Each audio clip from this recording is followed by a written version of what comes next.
कुछ ऐसे तथ्य सामने आए हैं मध्य प्रदेश से जिसके आधार पर यह कहना पड़ रहा है कि शिवराज के जंगल राज में मध्य प्रदेश दलितों और आदिवासियों के लिए एक अपराध बन चुका है। और खास तौर से अगर दलित महिला या आदिवासी महिला है तो उसके लिए शिवराज जी का मध्य प्रदेश नर्क बन चुका है। आप सबने 12 साल की उस सबोध बच्ची के बारे में पढ़ा होगा। रूह कांपने वाला इंसिडेंट है।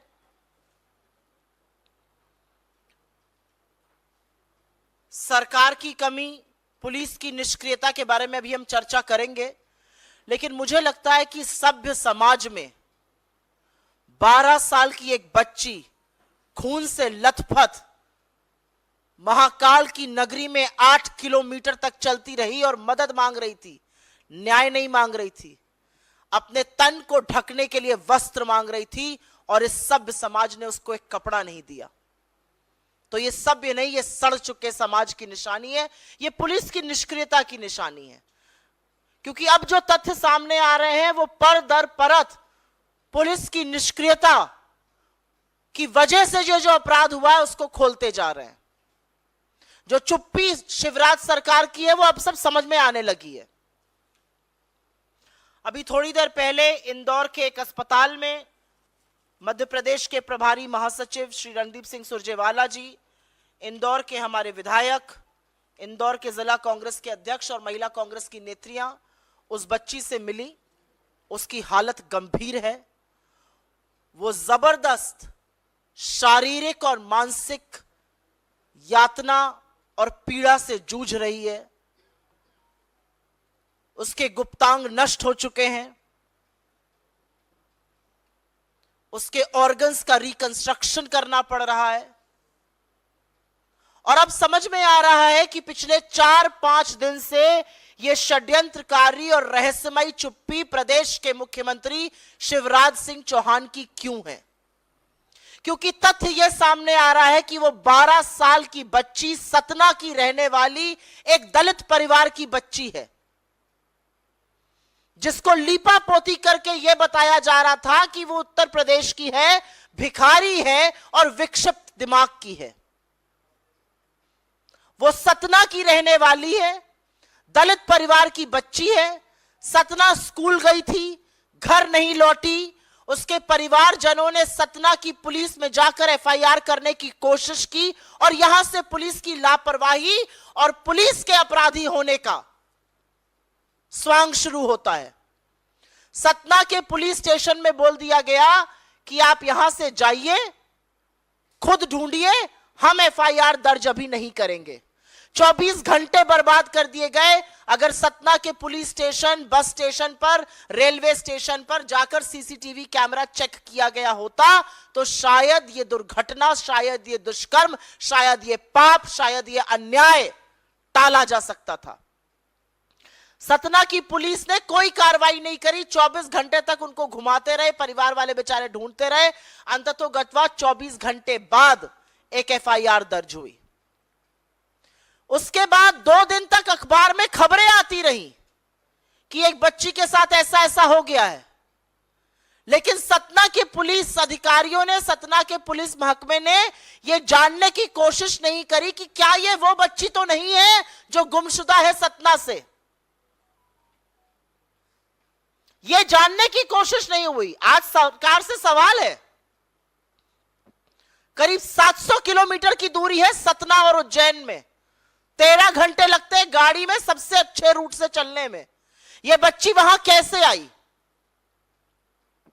इसको अगवा किया गया, इसका अपहरण हुआ। 12 साल की बच्ची अपने आप नहीं आ सकती है। तो 2 दिन तक अखबार में खबरें आती रहीं, इस पर कोई कार्रवाई नहीं करी गई। सतना की पुलिस पूरी तरह से निष्क्रिय रही। उसके बाद शुरू होता है उज्जैन की पुलिस का पाप। उज्जैन की पुलिस ने crime and criminal tracking network system को ही अगर खंगाल लिया होता तो 12 साल की बच्ची के गुमशुदा होने की खबर मिल जाती और पता चल जाता ये बच्ची कौन है। उसकी तफ्तीश की जाती। उन्होंने ऐसा नहीं किया। वो 12 साल की बच्ची खून से लथपथ जब अंततोगत्वा उज्जैन की पुलिस के पास पहुंची तो वो बदहाल जरूर थी, लेकिन उसने अपने पिता का, अपने दादा का, अपना और गांव का नाम बताया। और उसके बावजूद उज्जैन की पुलिस ने उसको यूपी का बता दिया, जबकि उसकी बोली बघेलखंड की थी। उसको यूपी का बताकर उसको भिखारी घोषित कर दिया गया, उसको विक्षिप्त दिमाग का घोषित कर दिया गया। वो बच्ची जो 8 किलोमीटर पैदल चल के न्याय की गुहार लगाती रही, जिसने अपना नाम सही बताया, इस हालत में पिता का नाम बताया, दादा का नाम बताया, उसको दिमागी रूप से विक्षिप्त और भिखारी घोषित कर दिया गया। जबकि उस बच्ची ने स्कूल यूनिफॉर्म पहनी हुई थी। जिस बच्ची ने स्कूल यूनिफॉर्म पहनी थी उसको किस तरह से दिमागी रूप से विक्षिप्त घोषित किया गया, भिखारी घोषित किया, यह भी सवाल है। अगर आप एफआईआर पढ़िए तो बेकार की बातें उसमें लिखी। उसके पिता और दादा का नाम एक करके छाप दिया गया है। यह कह दिया गया है वो मंदिर के पास घूमकर खाना मांग रही थी, बल्कि सच्चाई है कि जब वो पहुंची उसी दिन उसके साथ दुष्कर्म हो गया था। तो सवाल यह है कि शिवराज सिंह चौहान, नरोत्तम मिश्रा, वहां के गृह मंत्री चुप क्यों हैं? इतने दिन बाद भी 5 दिन बीत गए, आज भी उस बच्ची की टोह लेने भाजपा का एक नेता नहीं गया है। एक बहुत बड़े नेता हैं जिनका काम अब हाथ जोड़ के वोट मांगना थोड़ा ही है, हेलीकॉप्टर से रैली एड्रेस करना है। कैलाश विजयवर्गीय जी इस अस्पताल से 1 किलोमीटर की दूरी पर रहते हैं, लेकिन उस बच्ची की टोह लेने, उस बच्ची की खबर लेने ना मुख्यमंत्री गए, ना गृह मंत्री गए और ना कैलाश विजयवर्गीय गए, जो लोकल हैं और वहां पर पास में रहते हैं। ये बात करते हैं महिला सशक्तिकरण की। एक दलित बच्ची के साथ दुष्कर्म हुआ, उसकी लीपापोती करने की कोशिश करी गई, उसको यूपी का बताने की कोशिश करी गई, उसको भिखारी और विक्षिप्त बताने की कोशिश की गई। देश के प्रधानमंत्री के मुंह से एक शब्द नहीं निकला। बड़ा वंदन अपना करा रहे थे महिला आरक्षण बिल पास कराकर, देश के गृह मंत्री मौन है। एक महिला बाल विकास मंत्री है इस देश में, वो मुहूर्त और समय देखकर बोलती हैं सिर्फ और सिर्फ राहुल गांधी जी के खिलाफ। चुप है। महिला आयोग चुप है। एनसीपीसीआर की चुप्पी बर्दाश्त नहीं हो रही है।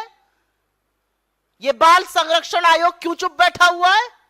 ये सब लोग मौन हैं, ये सब लोग चुप हैं। लेकिन एक दलित बच्ची के साथ वो दुष्कर्म हुआ है जो अमानवीय है, जिसको सोचकर आपकी हाड़ कांप जाएगी। इन लोगों के पास बड़े बड़े इश्तिहार मध्य प्रदेश में लगाने का टाइम है, पैसा है। हेलीकॉप्टर से घूम घूम कर, उड़न खटोले से घूम घूम कर खूब रैली और भाषण बांटने का टाइम है।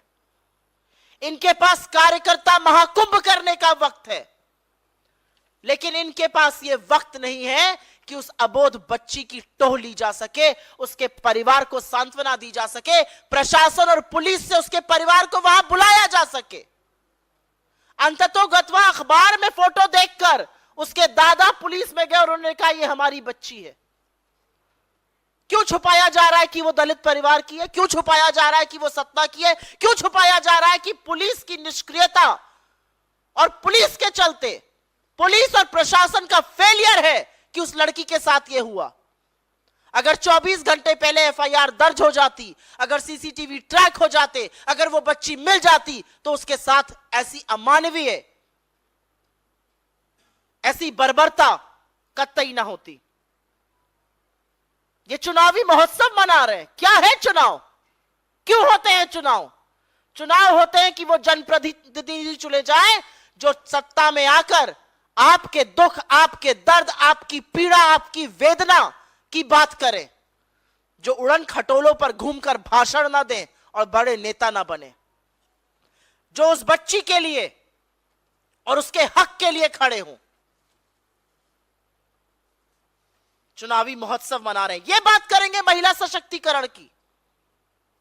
ये जो व्हाटअबाउटरी करते हैं रेप पर, इनसे बात करो इसकी तो बताएंगे किसी कांग्रेस शासित राज्य का नाम। कहीं पर हुआ है ऐसा कि पुलिस की निष्क्रियता रही, पुलिस ने ना crime and criminal tracking network system देखा, ना सीसीटीवी कैमरा देखे, ना उसकी सही जगह की शिनाख्त करी गई, उसको भिखारी और विक्षिप्त दिमाग का बता दिया गया। किसी और राज्य में हुआ है ये? और मध्य प्रदेश में दलित, आदिवासी और महिला होना एक पाप हो चुका है। ये मेरा आंकड़ा नहीं है, यह आंकड़ा इस सरकार ने सदन में दिया है। 13 लाख महिलाएं लापता हुई पिछले कुछ सालों में। सबसे ज्यादा संख्या मध्य प्रदेश की है। 1,60,180 महिलाएं और 38,000 से ज्यादा नाबालिग बच्चियां। नाबालिग के साथ दुष्कर्म में नंबर 1 अगर कोई स्टेट इस देश की है तो वो मध्य प्रदेश है और शिवराज जी का जंगल राज है।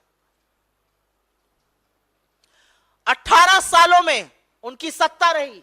यह अलग बात है कि ना उनका एक नीति याद है, ना उनका नाम याद आता है प्रधानमंत्री को। 18 साल सत्ता में 58,000 रेप के मामले सामने आए। मतलब हर दिन मध्य प्रदेश में 8 बलात्कार होते हैं। 68,000 अगवा होने के मामले सामने आए। मतलब 13 बच्चियां, 13 महिलाएं रोज की प्रतिदिन अगवा की जा रही हैं, उनका अपहरण हो रहा है। यह बात करेंगे महिला सशक्तिकरण की। असलियत यह है कि चाहे आदिवासी के सिर पर पेशाब करने का मामला हो जो भाजपा के नेता ने किया मध्य प्रदेश में, चाहे इस दलित बेटी के साथ यह मामला हो, चाहे आज सवेरे अभी इस दलित बेटी का मामला चल ही रहा है, उस पर लीपापोती शिवराज का जंगल राज कर ही रहा है। एक और मामला सामने आ जाता है एक आदिवासी महिला का रेप और हत्या का। यह असलियत है मध्य प्रदेश की। 18 साल से जो लोग बात महिला सशक्तिकरण की करते हैं, उनकी नाक के नीचे यह हो रहा है महिलाओं के साथ, बच्चियों के साथ। लेकिन देश के प्रधानमंत्री, देश के गृह मंत्री, देश की महिला बाल विकास मंत्री, देश का महिला आयोग, बाल संरक्षण आयोग, सब मुंह में मौन और चुप्पी धारे बैठे हुए हैं। शिवराज सिंह चौहान उड़न खटेलों से उड़ उड़कर भाषण बांट रहे हैं, उनके पास वक्त नहीं है इस बच्ची की खैर खबर लेने का। कैलाश विजयवर्गीय माइक पर बता रहे हैं 1% लड़ने का चुनाव मन नहीं है। अरे मन नहीं है तो जाइए उस बच्ची से मिलिए। कहां से न्याय की उम्मीद की जाए, यह सवाल आज आप जैसे लोगों से मीडिया के माध्यम से पूछना बनता है। न्याय की उम्मीद, न्याय की गुहार कहां लगाई जाए, यह असलियत है। I will very briefly make a statement in English. There's a gruesome crime against a 12-year-old girl that has come to light in Madhya Pradesh, something that has really shocked the collective consciousness of this country. But the reality is that the Shivraj Singh Chauhan government has been absolutely silent on it, and it now comes to light that it all happened because the police was callous, careless, and may I dare say, a part of this entire crime against this little girl. Our General Secretary, Shri Randeep Singh Surjewala, in charge MP, has met the girl. And some shocking things are now coming to light. She's not from UP. She's not a beggar. She's of absolutely solvent mind. And yet, every attempt was made to say she was from UP. She had ventured into Madhya Pradesh. She was a beggar. She was begging in Ujjain. And that she was not of the right mind. The reality is, she was a student. She's from Satna. Satna is 700 kilometers away from Ujjain. How did she reach there? It takes 13 hours to travel by road. The reality also is that once she went missing from school, her family went to the Satna police that refused to file an FIR for 24 hours. They refused to track the CCTV cameras. Had they done that, this could have been prevented. Had the Ujjain police tracked the crime and criminal tracking network system, they would have found out about a girl missing from Satna being found in Ujjain. The reality is this little girl, after being raped brutally and smeared with blood, she walked for 8 kilometers asking for help, and people did not help her. When she finally reached the police, she told them her name, she told them their father's name, she told them her grandfather's name. She was wearing a school uniform, and even then, she was declared that she was begging and she was of an insolvent mind. What is the police's role in this? Why is the chief minister quiet? What is the home minister of Madhya Pradesh doing? Kailash Vijayvargiya stays 1 kilometer away from the hospital in which she's admitted. Why can they not go and find out? This is the absolute jungle raj, the absolute breakdown and collapse of law and order as far as Dalits, tribals, women in Madhya Pradesh is concerned. The chief minister has the time to travel on helicopters and campaign. He has the time for advertisements. He has the time to do a Karyakarta Mahakumbh. But as far as women in MP is concerned, it's a travesty, it's a tragedy to be a woman in that state. The Prime Minister, conspicuously quiet like always. The Home Minister never talks on women. In fact, gives political patronage to people like Braj Bhushan Singh who do crime against women. The Women and Child Development Minister, we all know, only opens her mouth while she's speaking against Rahul Gandhi. What about the NCW? What about the NCPCR? When are they going to speak up? So these are very, very basic questions that one must raise, because Madhya Pradesh has become the hotbed for crime against women and especially minor girls. It's number one in the country as far as crime against minor girls is concerned. In the last 18 years, 58,000 rapes means 8 rapes a day. 68,000 women abducted means 13 women abducted a day. 13 lakh women have gone missing in this country is the data that was given by the government in parliament. Maximum number from MP, over 1,60,000 women, over 38,000 minor girls. That's the record of Madhya Pradesh. That's the record of the BJP. The reality is that the chief minister, the home minister have completely failed women in Madhya Pradesh, and particularly if you're from the Dalit and the tribal community. And the only reason that Shivraj Singh Chauhan is conspicuously quiet and silent is because this girl comes from a Dalit community. And which is why no outrage, which is why the police looked the other way as a gruesome crime happened here. This could have been avoided. This could have been averted.